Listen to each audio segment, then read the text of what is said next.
కాంగ్రెస్ పార్టీలో చెప్తున్నారు, మనం చెప్తలేం. టిక్కెట్లు అమ్ముకున్నాడు, మా దగ్గర డబ్బులు తీసుకున్నాడని గాంధీ భవన్ మీద రాళ్ళు పట్టి తంతా ఉన్నారు. అది రేవంత్ రెడ్డి. అప్పుడు ఏం చేసిండు?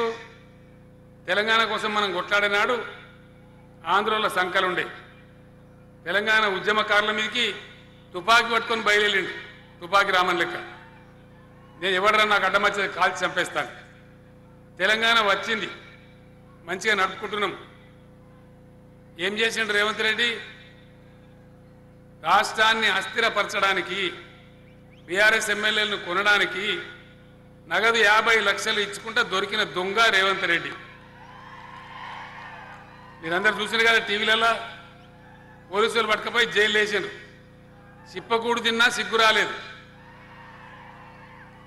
ఇంకా నువ్వు ఇట్లా దొరికినావు కదా అంటే నాకు అది మెడల్ అంటాడు. ఆయన మెడల్ అంటాడు, పథకం అంట ఆయనకు.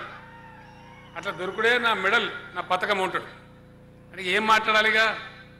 వాడు వంకర పుట్టిండట. ఎందుకు పుట్టినవరా వంకర అంటే చక్కగా ఉన్న ఎక్కిరిస్తానికి అన్నాడు. ఇట్లున్నది రేవంత్ రెడ్డి వ్యవహారం. అంటే ఇంతకన్నా ఘోరం ఉంటుందా? 50 లక్షలు తీసుకొని పోయి ఎమ్మెల్యేని కొనాలని నిటారుగా దొరికిపోతుంది. మళ్ళీ నువ్వు సత్యారిచంద్రన్ లెక్క మాట్లాడితే ఎట్లా? దయచేసి మీరు ఆలోచన చేయాలి. ఇవన్నీ కూడా ఇంకా ఎవరిని ఎట్లా మాట్లాడతాడు ఆయన? ఉస్మానియా విద్యార్థులు అడ్డా కూలీలట, వాళ్ళు తాగుబోతులట. జర్నలిస్టులు మాట్లాడితే మిమ్మల్ని పండబెట్టి తొక్కుతా అంటాడు. నాయకులు పండబెట్టి తొక్కచ్చు నా ఎవరిన?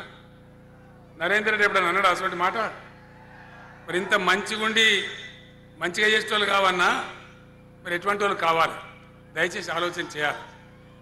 ఏకాన పనిచేయని రేవంత్ రెడ్డి అడ్డగోలుగా మాట్లాడి 50 లక్షలతో పట్టుబడ్డ దొంగన.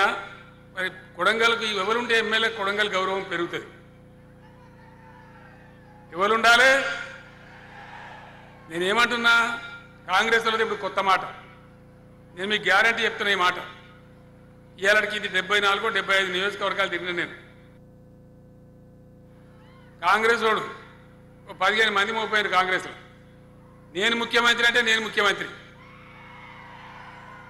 వీళ్ళు ముఖ్యమంత్రి అయ్యేది ఎన్నడు? కాంగ్రెస్ గెలిస్తే కదా. కాంగ్రెస్కి 20 సీట్లు కూడా రావు. ఈ రేవంత్ రెడ్డి ముఖ్యమంత్రి అయ్యేది లేదు, మన్న అయ్యేది లేదు, అంతా పట్టితే గ్యాసు. ముఖ్యమంత్రి అయితే అంటే మీరు మోసపోయి ఓట్లేసారు అనుకో, ఉన్న నరేంద్ర రెడ్డి పోతాడు ఆయనతో, మళ్ళీ మొదటికి వస్తుంది కథ. అంతే కదా?